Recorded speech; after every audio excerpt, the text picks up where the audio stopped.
आणखी एक महत्त्वाची बातमी आता समोर येते। तुळजापूर पालिकेनं अतिक्रमणावर बुलडोझर चालवलाय। पालिकेची अतिक्रमण हटाव मोहीम सध्या सुरू आहे। पोलीस बंदोबस्तात या अतिक्रमणावर बुलडोझर चालवण्यात येतोय।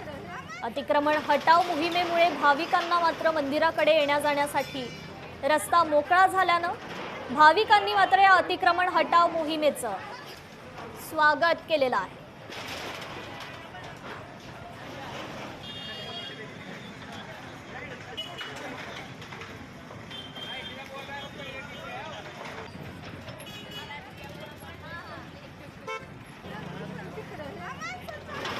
पोलीस बंदोबस्तात खरं तर पालिकेची ही मोहीम सुरू आहे।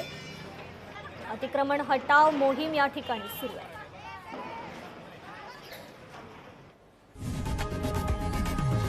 लोकशाही मराठी ऐका, पहा, जागरूक रहा।